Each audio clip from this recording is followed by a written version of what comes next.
Olá,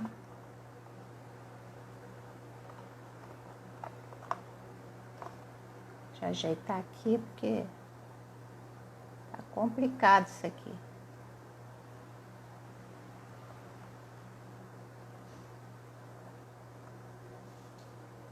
Acho que agora tá direito. Olá, gente, sejam todos bem-vindos. Vamos aguardar um pouquinho. Família SAF Brasil entrou, Márcia. Sejam bem-vindos.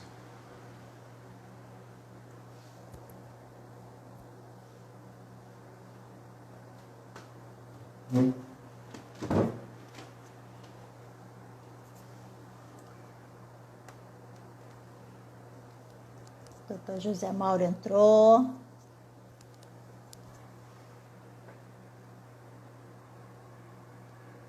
Vou chamar o doutor José Mauro.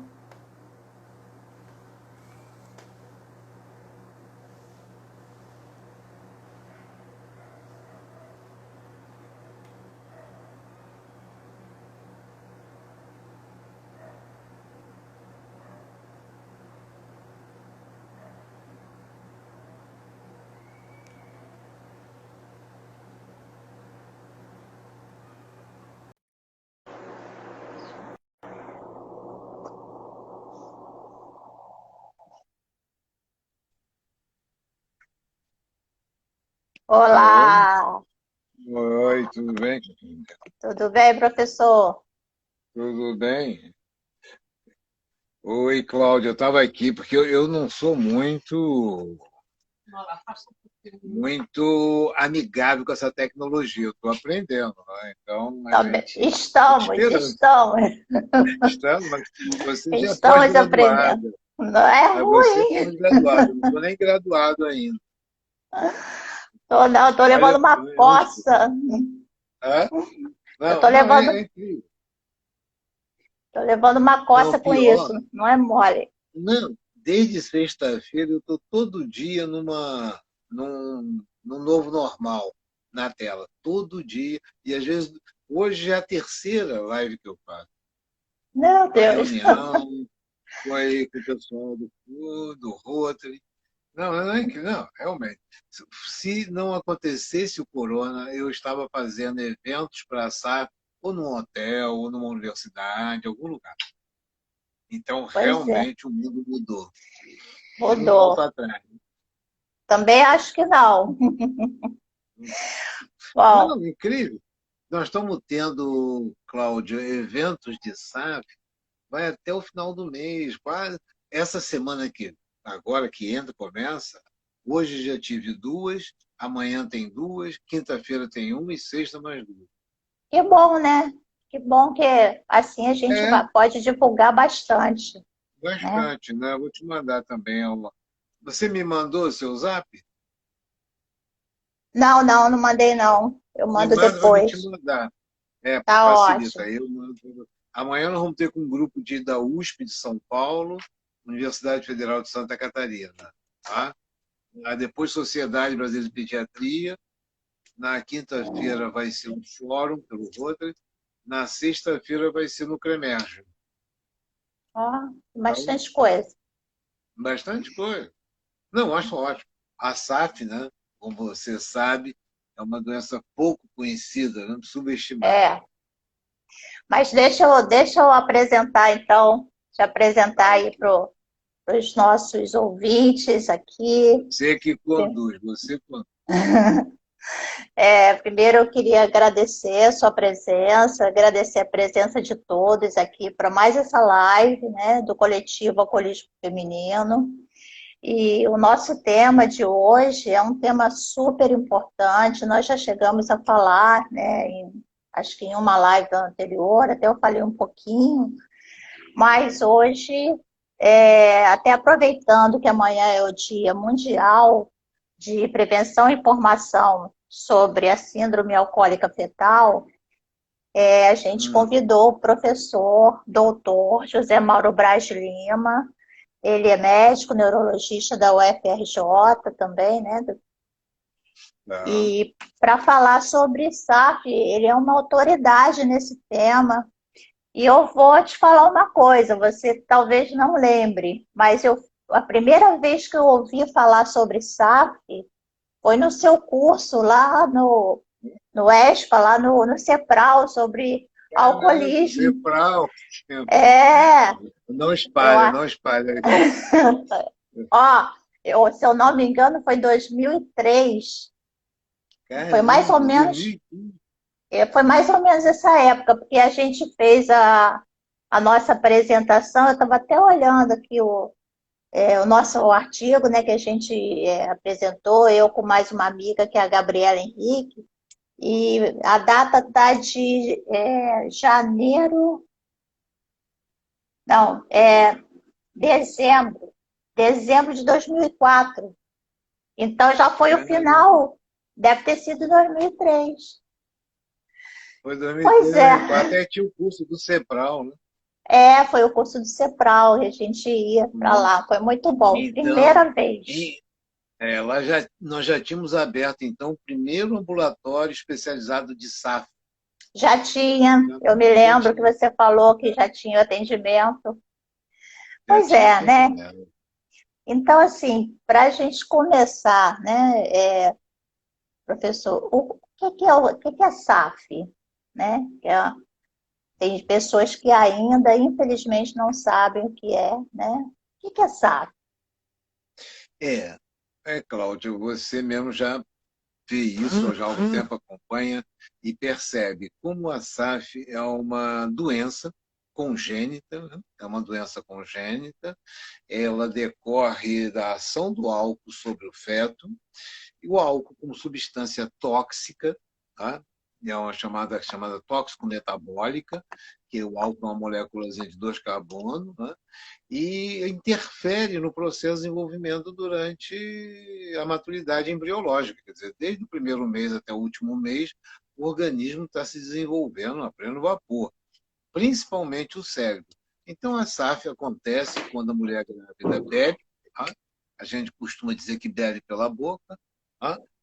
Só que a mulher bebe no uso social ou uso abusivo, não importa, mas o álcool penetra no organismo, ganha corrente sanguínea, como normal, tá? Uhum. Só que a grávida, o álcool vai para a placenta, circulação placentária, e quando ele atravessa a placenta, ele ganha o cordão umbilical, quer dizer, ganha uma artéria para chegar ao feto. Então a gente costuma dizer, logo, logo, vamos dizer isso, enquanto a mãe bebe pela boca, o feto toma uma injeção na veia de álcool. Então, num organismo que está em pleno desenvolvimento, e o álcool é um agente tóxico-metabólico, depressor, ele deprime a atividade metabólica, então vai atrapalhar terrivelmente o desenvolvimento. E aí o que acontece? Então, SAF é isso. As crianças nascem, né, com mães que durante a gravidez beberam, então elas vão apresentar o que a gente chama de espectro, que são um quadro que varia de leve, de moderado a grave, dependendo da quantidade de álcool, da frequência de bebida, dependendo da idade da gravidez e outros fatores, tá? Chamado epigenético. Então, assim, a criança nasce com baixo peso, tá? Microcefalia, dismorfias faciais, alterações, reatognatismo, malformações, às vezes cardíacas, que é muito comum, ou renais. E essa criancinha pequenininha, às vezes, nasce nem completa as 38, 40 semanas, nasce, às vezes, com 7 meses, com 6 meses, com 1,2 kg, 1,3 kg, 1,6 kg, 800 até 2 quilos, dependendo da gravidade. E então essas crianças nascem e o cérebro também atrofiado, quer dizer, o cérebro é hipodesenvolvido, melhor dizendo. Então apresenta um atraso no desenvolvimento motor. Então, atraso no desenvolvimento motor, as crianças custam a andar, custam a falar, tá? Às vezes demora, eu tenho crianças lá no ambulatório, de que a gente atende, que só vai andar com 3 anos, 4 anos, andar bem, senão anda cambaleando. Né? Fala também com essa idade, com 3, 4 anos.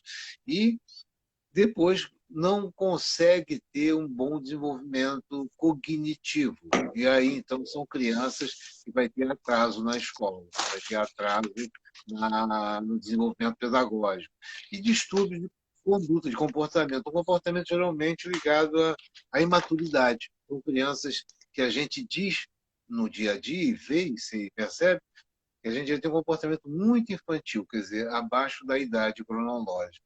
Então, o SAF, na verdade, é uma doença muito curiosa, tá? Mas não é uma doença complicada, não é um quadro complexo. A natureza do processo pode ser, mas é uma situação que aparece desde que o mundo é mundo. Quer dizer, desde épocas antigas, épocas da Bíblia, já apareciam relatos de crianças com SAF. Não um relato clínico, mas de advertência. A própria Bíblia tem duas ou três passagens muito características disso. Então, agora, o que acontece? Tá?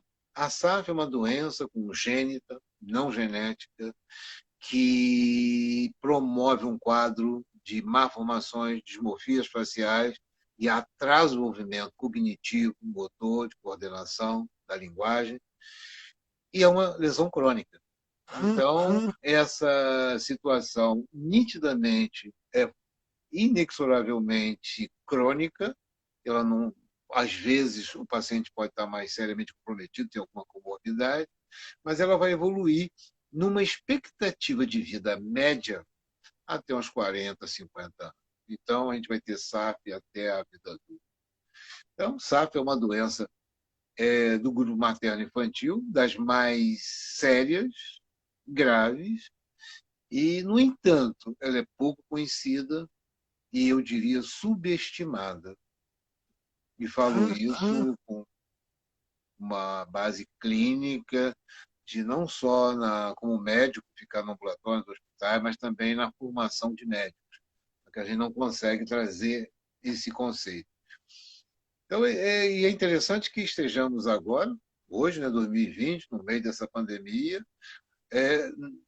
Eu lido com SAP há mais de 20 anos, quer dizer, que nós trabalhamos com ambulatório, um programa acadêmico, ensino e pesquisa, e eu vou dizer que esse momento que nós estamos vivendo agora, essa semana da SAP, está incrível. Nunca houve tantos eventos que conhecemos e que trocamos numa conexão fantástica.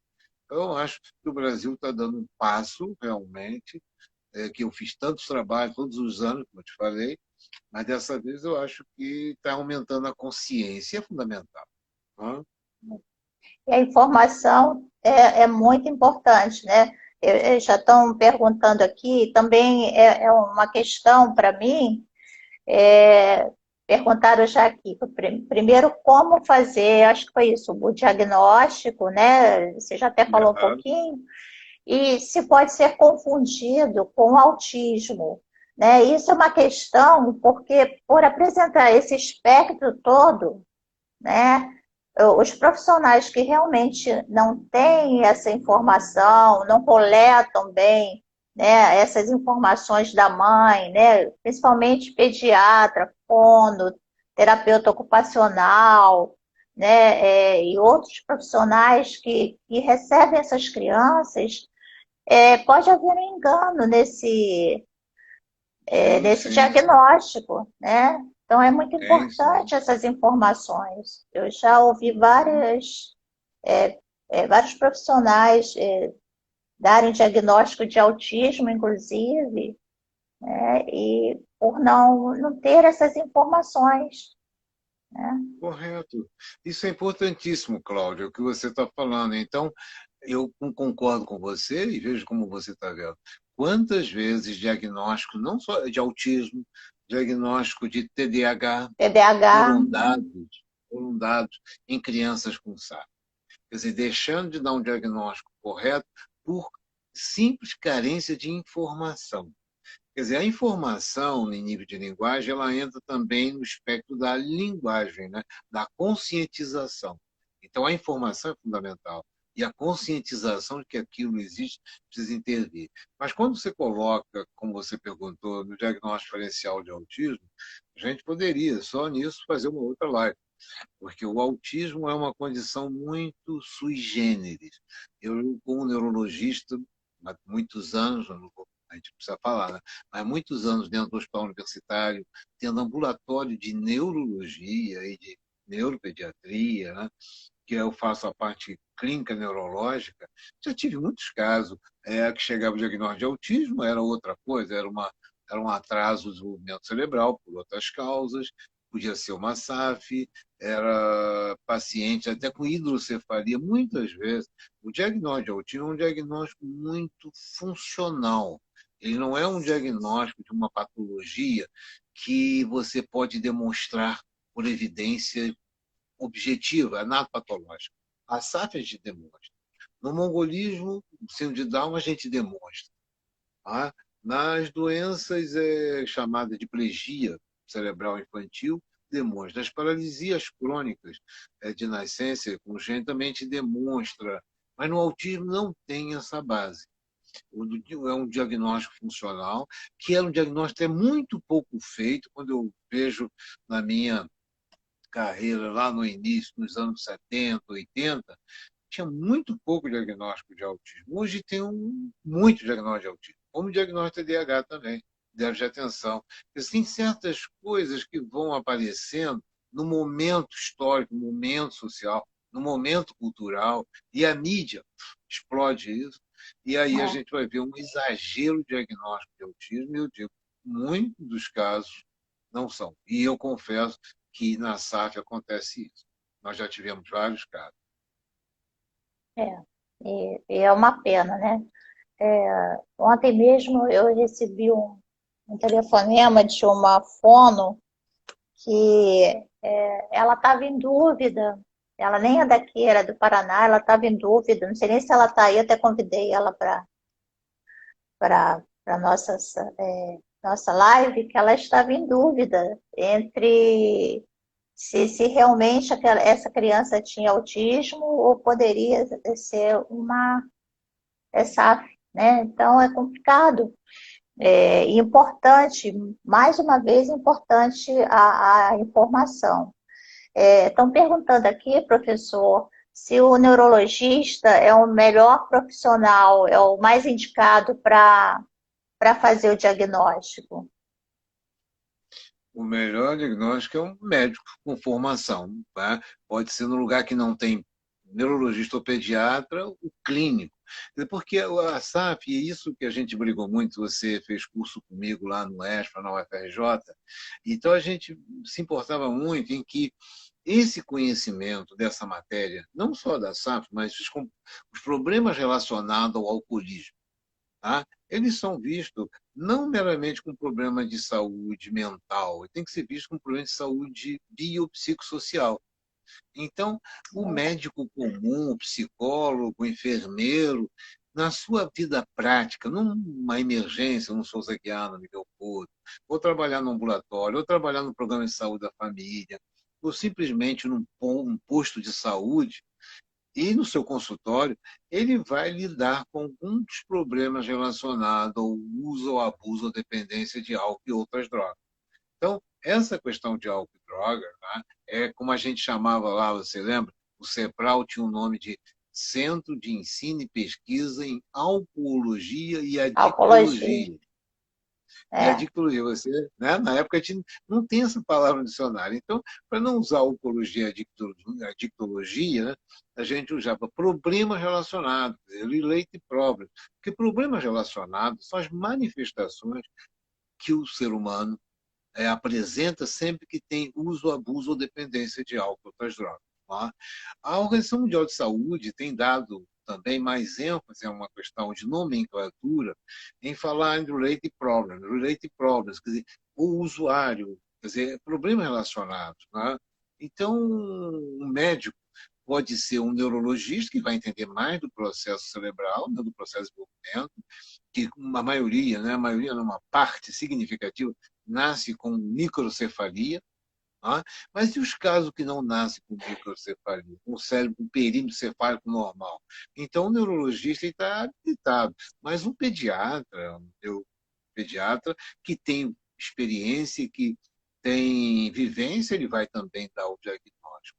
Então, a situação É por isso que a gente tem dado cursos, né, de SAF, e nós estamos fazendo no final lá na Clínica na Evolução, a gente vai estar fazendo um curso agora no final do mês, exatamente para dar as bases para entender o que é SAF, diagnosticar e tratar. Tratar não no sentido de Que remédio, mas ótimo. com multidisciplinar. Então, eu vou te passar isso também, é por causa da demanda, porque é realmente, como você falou, Cláudia, é muito comum médicos, às vezes, colegas meus, não sabiam o que é SAP. E médico que a gente viu se formou na UFRJ, uns 3 anos, e não teve noção do que era SAP, não sabe. Como é que pode ser tão subestimada essa doença, tão desconhecida, quando deveria ser quase que banal?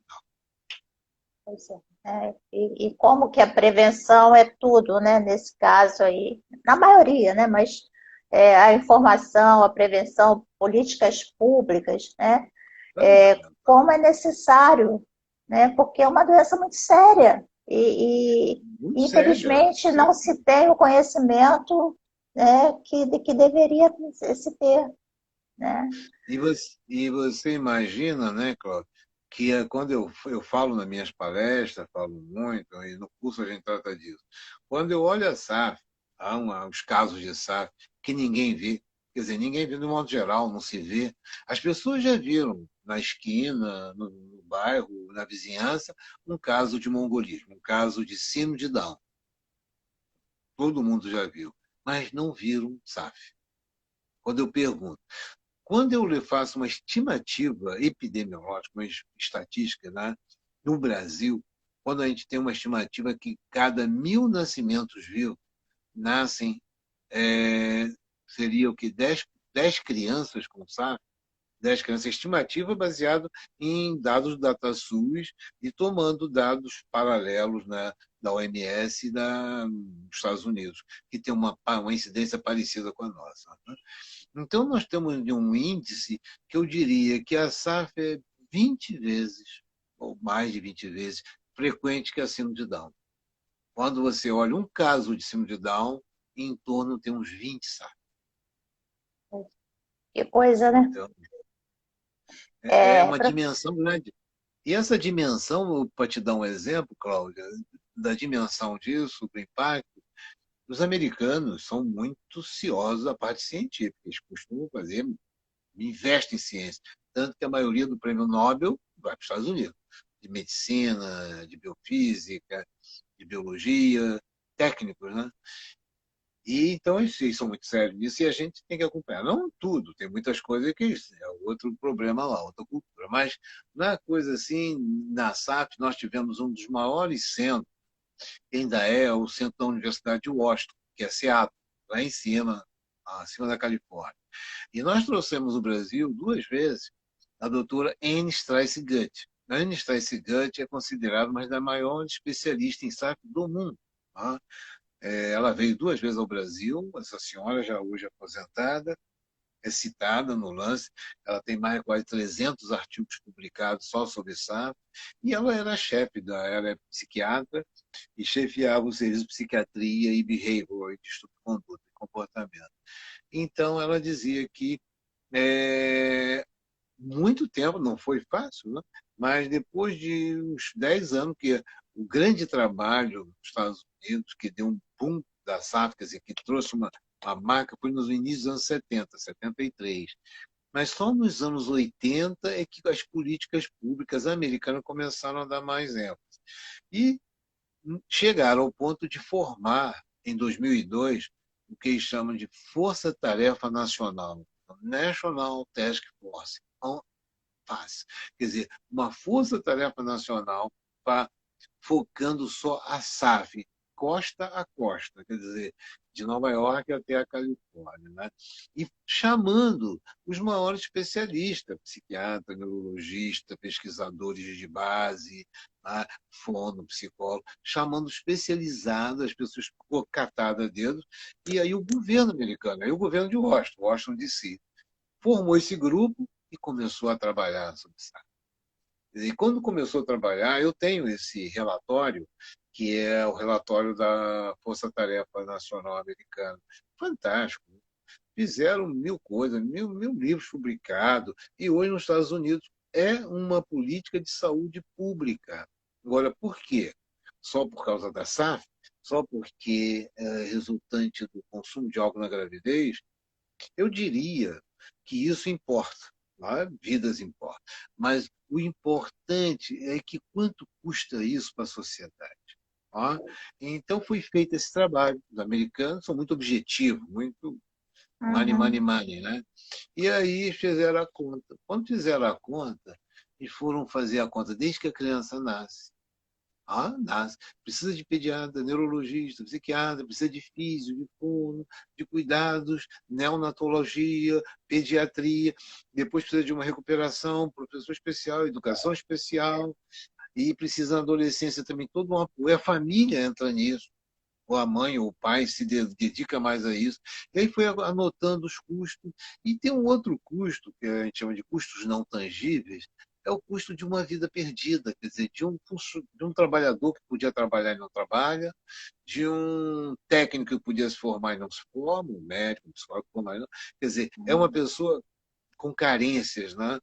Bom, chegando lá, a vida adulta, vão fechar a conta. A conta nos Estados Unidos, né, isso em 2002, que foi apresentado esse resultado dessa pesquisa, dava em torno de 5 milhões de dólares. 5 milhões de dólares. Você multiplica aí por 50 mil pessoas, 45, 50 mil, 5 milhões de dólares vai dar muito dinheiro. Muito dinheiro. E o que é mais incrível é que, se nós fizermos um trabalho, se a gente for capaz, né, se houver informação, conscientização, se houver políticas públicas, se houver engajamento, se houver o que você está fazendo, nós estamos fazendo isso aqui e agora. A gente poderia dizer que toda mulher grávida de uma determinada cidade, uma cidade controlável, se essa mulher grávida, fazendo seu pré-natal, informada, conscientizada de que não deve beber durante a gravidez, e se ela não beber durante a gravidez, não tem SAF. Pois é. Então, SAF zero. Como que é E os bilhões de importante. dólares, isso é importante do ponto de vista de políticas públicas. Né? Mas, no É entanto, o verdade. Brasil nem pensa. É, infelizmente. Professor, a Simone está perguntando se essas crianças amadurecem com o tempo ou sempre serão, acho que infantilizadas, que ela botou aqui. É, uma É, boa pergunta, uma boa pergunta. Né? Isso foi, na nossa experiência de ter um ambulatório, isso é bom, e com a equipe multidisciplinar que a gente tinha lá no ESPA, né? Foi muito interessante, porque toda criança com SAF melhora, toda. Por isso, elas não podem prescindir do tratamento. Toda criança merece tratamento de SAF. E o tratamento ele é um tratamento sistêmico, é um tratamento que vai ser feito pelo médico, pelo neuro, pediatra, pela física, pela fono e, muito importante, pela pedagogia também. Então, é um conjunto. Então, todas essas crianças que entravam no nosso ambulatório melhoravam.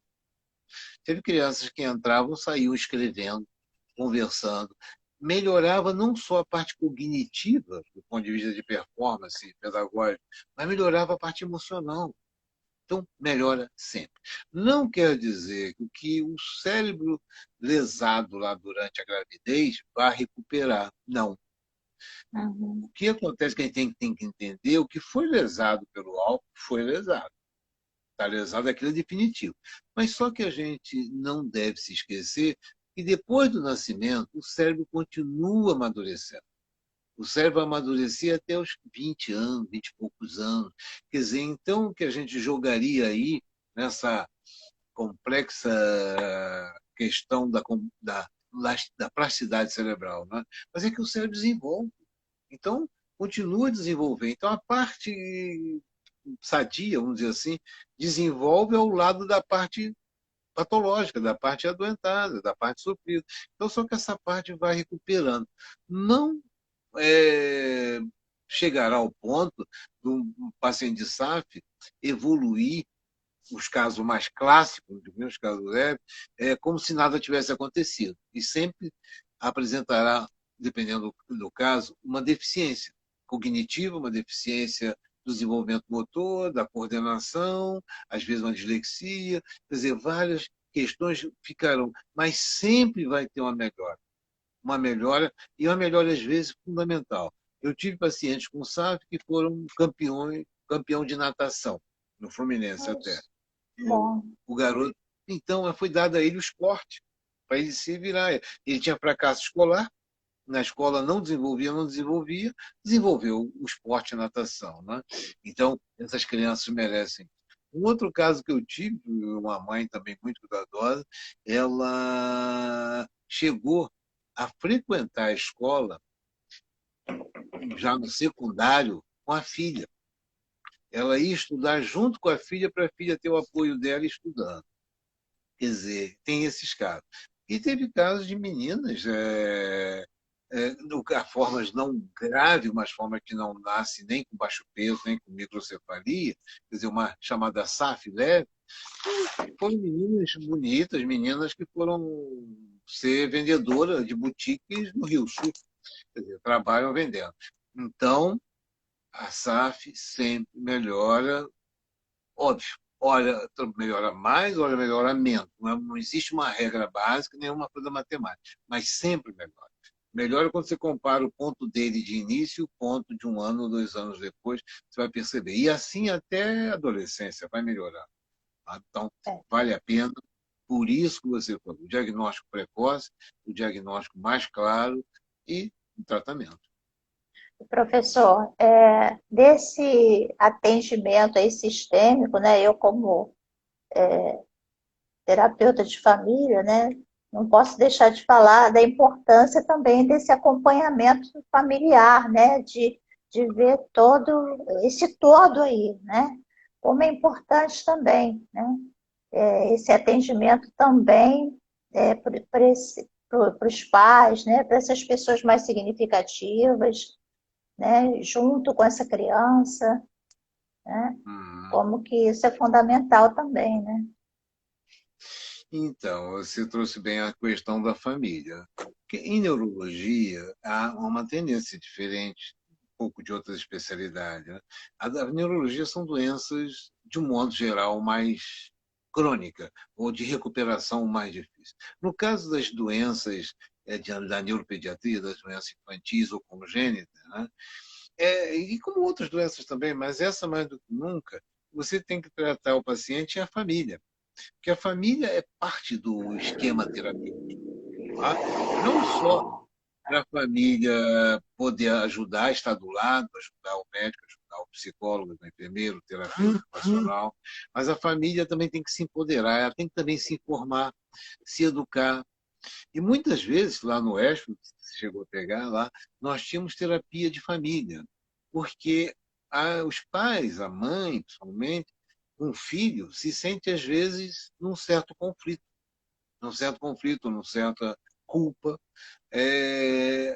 e essa relação precisa ser melhorada, porque muitas vezes, e isso tem histórias assim fantásticas, tivemos caso de uma mãe, até enfermeira, professora, e ela me levou o filho dela lá, estava levando já, depois já adolescente. Então, ela tinha falado que adotou o garoto adotado, bom, adotou, e tentando fazer com que o garoto fosse ela mesma falava, um doutor. Né? Quer dizer, aquela concepção ainda um pouco antiga, né? Mas era natural, a cultura nossa. Vai virar advogado, médico, engenheiro, aquela coisa. Uhum. E o garoto não tinha competência, né? Tinha uma dificuldade cognitiva, não avançava, não avançava. E ela cobrando, porque ela dava tudo, dava escola, explicador, botava ele aqui e ali. Quer dizer, ela já sofrendo de uma ansiedade em que ela queria que o garoto, né, o filho adotivo, apresentasse resultado pelo investimento que ela estava fazendo. E aí ficava um conflito, ela dava e não recebia, se angustiava. E aí aconteceu um ponto crítico, o irmão dela, vendo essa situação de dificuldade, ela, a mãe, e o garoto não correspondendo. O garoto também sofria, porque não conseguia dar resultado. O irmão leva essa criança para morar com ele e vai para São Paulo. Fica lá uns anos, fica aquela relação, ela continua aqui, que ela é enfermeira, até da universidade, né? E ela fica por aqui, via de vez em quando. E lá em São Paulo, o irmão dela trabalhava numa indústria automobilística, mecânico, e passou a profissão, não, com um garoto, foi criando, era tio dele, e o garoto se tornou um grande mecânico. Virou um mecânico de mão cheia, com habilidade especial. E aí, a mãe, depois, quando o pai recebeu o garoto aqui, o tio, o irmão dela, falou assim, aí teu filho é um mecânico de mão cheia, é disputado lá. Aí ela me falou isso, lógico, chorando, né? Chorando, porque Uhum. não foi médico, mas foi um grande mecânico. E está lá até hoje, quer dizer, sobrevivendo e Pois é. sabe. Né? Que bom, né? Então, tem É, histórias assim. Por isso, é você já deve ter conhecido que a gente tem um grupo muito bom, eu aprecio muito, que é a SAF, Família SAF Brasil. Família Safra Família Brasil. SAF Brasil. É que Eles uma estão aqui coordenadora. estão É? aqui na live, tá? Essa é um grupo muito forte. A Yara. A Yara é uma pessoa muito forte nisso, porque ela vivenciou tudo isso, então ela está na frente dessas famílias e ela. Aí até às vezes eu fico falando com ela, cuidado, né? Vai tirar os pacientes, que vão procurar ela, porque é a questão familiar. Eu fico só no diagnóstico, no atendimento, é medicar, eu medico, eu estou ficando num plano mais secundário. Mas é muito importante esses grupos também de ajuda, né? De mutuajuda, isso é Grupo ajuda de família. fundamental, fundamental. Deixa eu partir aqui para as perguntas aqui. É, professor, o Alvarenga está aqui perguntando questões sobre medicações. É a mesma do autismo ou muda? Não, como eu falei, acho que vale a pena a nossa colocação como clínico e médico e professor de neurologia. Estou dizendo assim porque a medicação, a SAF é uma doença. O autismo é um quadro sindrômico, porque não tem uma base. Como eu te falei, fazer diagnóstico diferencial. Tem muitos casos que o autismo é apenas o título, mas tem outra doença embaixo, ou às vezes é difícil descobrir até a base desse autismo. Né? E ficou muito na moda. Então, tem muitos casos que estão dando nome de autismo e não é. Então, como não existe um remédio específico para o autismo, também não existe um remédio específico para essa. Tá? O tratamento a gente chama de sintomático. Então, eu tenho crianças que precisam tomar, às vezes, um ansiolítico, tem criança para tomar um antidepressivo ou um modulador do humor. Então, o médico, o neuropsiquiatra ou pediatra, vai medicar conforme o quadro sintomático. Então, é sintomático, Uhum. não existe um remédio. Assim como não existe no autismo, tá? Não existe um remédio específico. Então, a medicação é sintomática. Nesses casos, e eu tenho até um artigo, na época, foi um pouco depois que você esteve lá, nós publicamos um artigo na revista Psiquiatria que fala sobre um paralelismo entre SAF e TDAH. Então, teve pacientes de SAF com déficit de atenção importante, em alguns casos, que eu passei Ritalina, como eu prescrevo para os pacientes de TDAH, e com resultado satisfatório.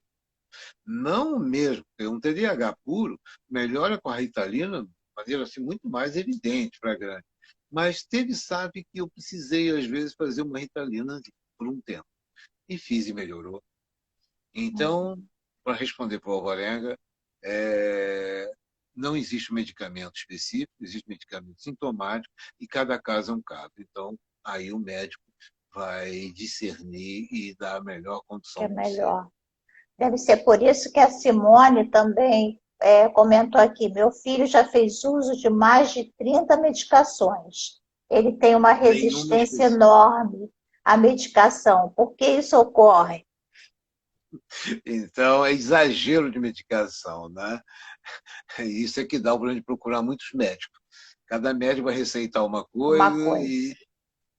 e isso é uma cultura, né? Uma cultura que a gente está vivendo. Então, o melhor é buscar um médico mais estabelecido, com bom senso, né? e procurar a melhor medicação. Porque, às vezes, excesso de medicação vai causar o que a gente chama de iatrogenia, que é a doença provocada pelo excesso de medicação ou de conduta Medicação. médica desviada, né? Mas a gente entende que muitos médicos, às vezes, ficam pressionados pela família, pela mãe, doutor, que remédio que vai dar? E a gente sabe isso, no nosso dia a dia, quase 50 anos fazendo clínica, a gente vai ver que se os meus pacientes saem sem remédio, sem uma receita, esse médico não presta, esse médico não serve. É E verdade. fora, né, Cláudia, o YouTube não, o O Google, Google, o ou a Google. farmácia da esquina. O Google, Doutor a farmácia Google. de esquina. O doutor Google, é a farmácia de esquina e o vizinho. Ainda tem um vizinho também que receita. Ó, Então, bom senso. tá bom.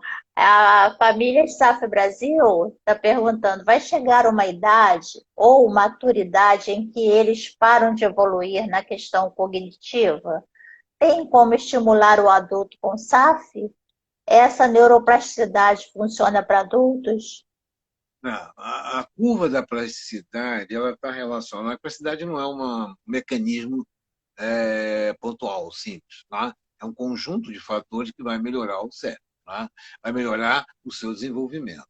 Então, como qualquer indivíduo vai, vamos dizer assim, apresentando etapas de evolução com a criança, depois a idade escolar, depois pré-adolescente, adolescente, aí a curva vai diminuindo. Naturalmente, você vai percebendo que o indivíduo vai até adolescente, tanto que tem a característica comportamental do adolescente.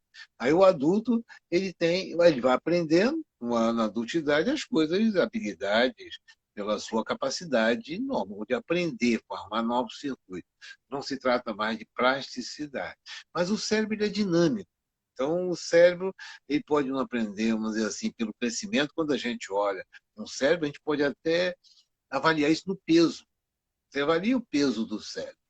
E o cérebro cresce como um órgão, como outro qualquer. Você olha uma criança, o seu fígado, o seu coração, o seu pulmão é de um tamanho, de um peso. Uhum. Depois, passando os anos, vai aumentando até chegar ao seu limite médio, vai ficar por lá. O cérebro é a mesma coisa, o cérebro cresce. Só que de uma maneira muito diferente dos outros órgãos, porque ele cresce não só em massa, ele cresce também em circuitaria. Mais do que sinapse, nós estamos falando de formações de circuitos cognitivos, que a neurociência hoje, que é outro terreno que eu aprecio muito e estou estudando, estou escrevendo um livro sobre neurociência, porque me interessa muito essa neurociência com outro olhar, um olhar evolutivo do cérebro, e um olhar que sai dos padrões clássicos da neurologia, da psiquiatria. É uma neurociência mais dinâmica, mais evolutiva. Né? Então, quando nós estamos falando aqui, o neurônio cai. O neurônio é aquela célula que não muda. O neurônio ele só tem uma forma ou duas de reagir. Ou ele reage ou não reage. Agora, você pega esse neurônio, multiplica por milhões, por bilhões. A gente estima que o cérebro nosso tenha 80, 90 bilhões de células. Né? Então, é muita célula. Então, mas o que importa não é a célula, importa é os circuitos. Entende? A formação de circuitos cerebrais, de conexões, dessa connection que a gente chama, isso é que é fundamental. Então, o que acontece? O SAF desenvolve, então tem que investir, como se investir numa criança comum, desenvolvendo de criança, idade escolar, pré-escolar, idade adolescente, vai se desenvolvendo. Então, investe no desenvolvimento dessa criança. E quando chegar adulto, 20, 25 anos, o cérebro não tem capacidade, mas ela continua como um adulto, com capacidade de aprender dependendo das situações. Uma coisa que tem que ter também, e a gente tem que ter bom senso, né? É que a gente fala na área da educação. Na área da educação, muitas vezes nós tivemos que fazer relatórios, fazer um parecer médico para a professora entender e compreender, isso é fundamental, que aquela criança ela não responde, ou aquele não responde como os outros. Ela responde sim, mas tem que ter mais paciência, mais devagar e às vezes repetir para ela poder fixar. Ela tem uma dificuldade maior para fixar um aprendizado. Então, vai devagar, insistindo, repetindo, e aí ela aprende. Não tanto, talvez, quanto uma criança que não tivesse nada, comparado com o outro, mas vai aprendendo. Então, tem sempre que fazer. Nós não podemos parar. É. Deixa eu adiantar aqui umas perguntas, coisa da hora também. Uma criança com SAF não pode ter nenhum contato com bebida alcoólica de uma forma indireta? Bom, não sei o que é forma indireta, porque criança não pode ter medo. Minha família, quando se reúne, acaba rolando a famosa cerveja no final de semana. Ah, eu acho que eu estou entendendo que seria presenciar, né? Com esse contato não direto, mas a criança está nesse meio aí, né? Então, vamos ver, Cláudio. Ah, em relação à dependência química, em relação ao consumo de bebida alcoólica, em relação ao alcoolismo. Tá?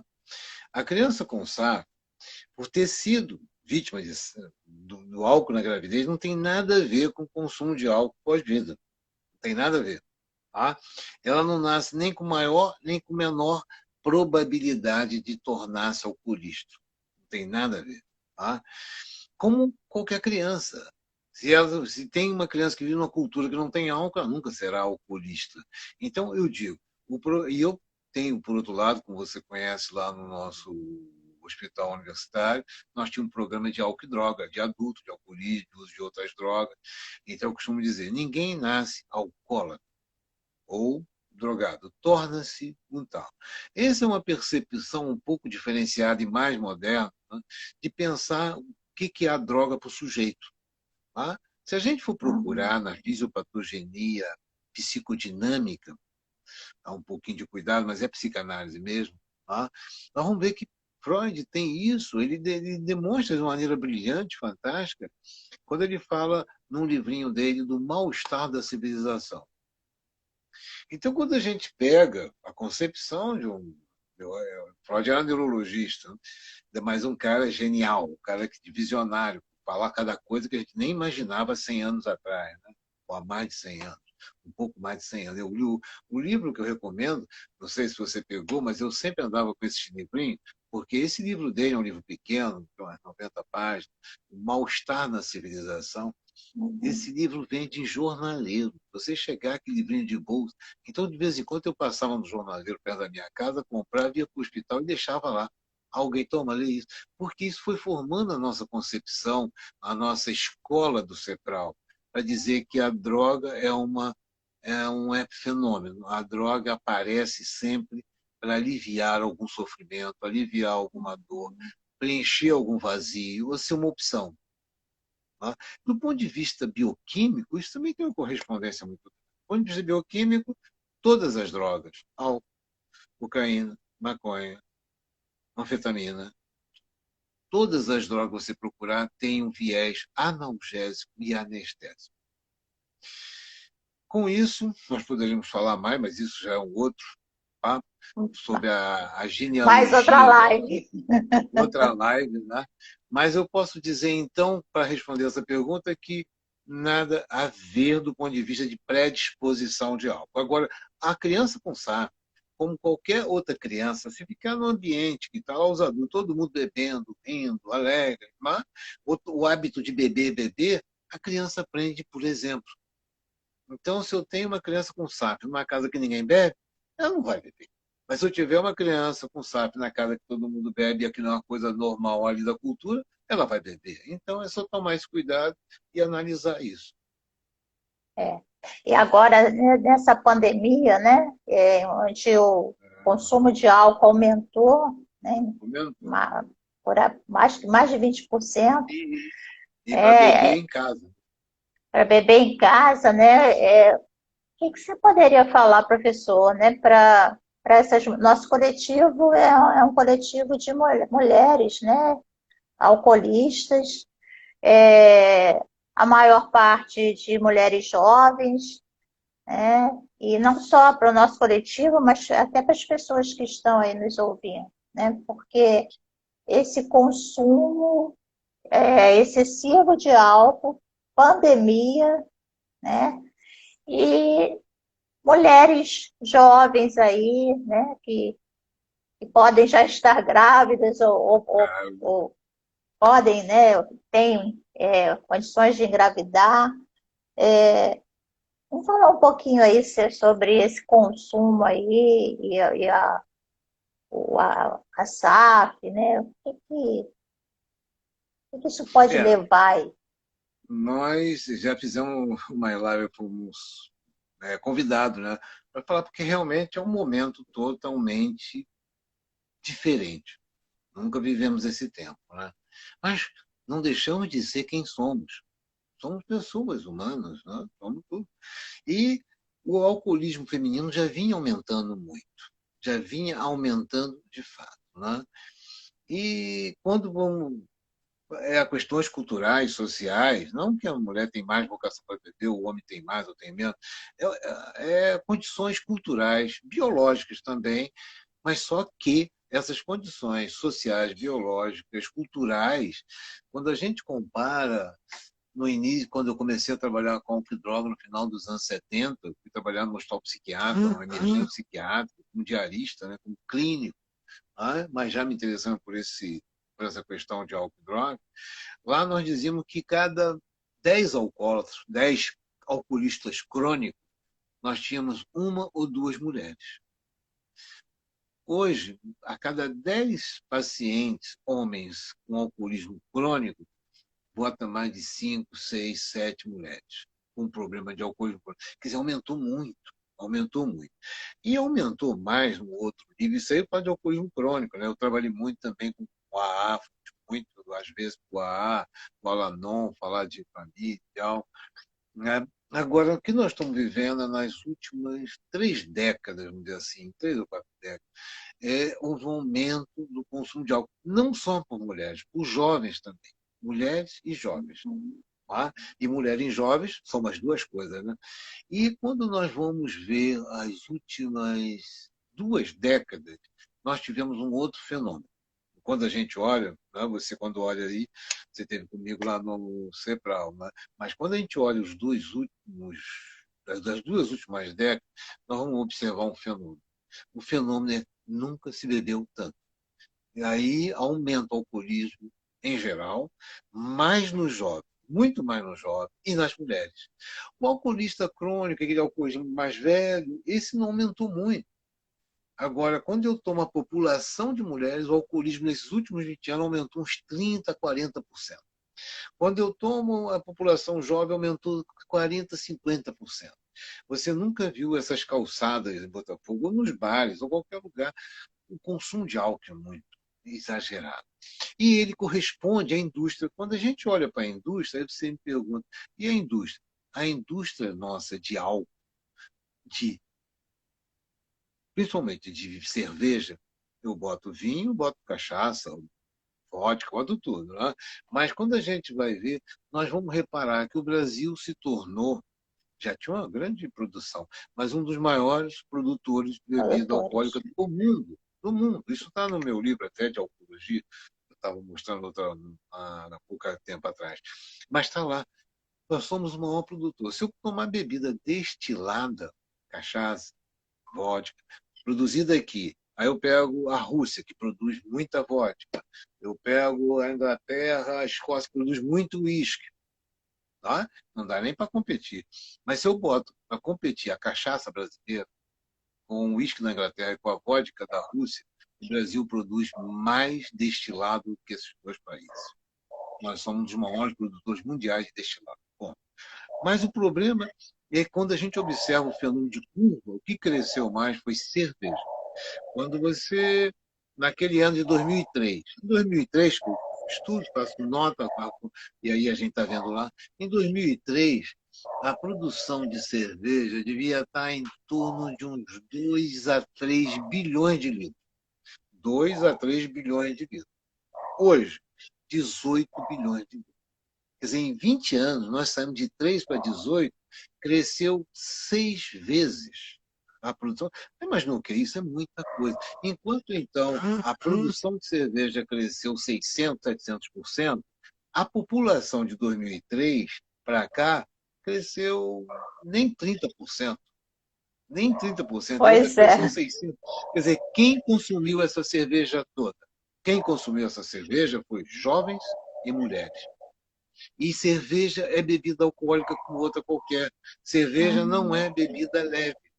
Esse engodo, aliás, esse engano e engodo, né, da indústria, foi terrível, porque todos nós ficamos passivos, lenientes, com essa concepção que cerveja é bebida leve.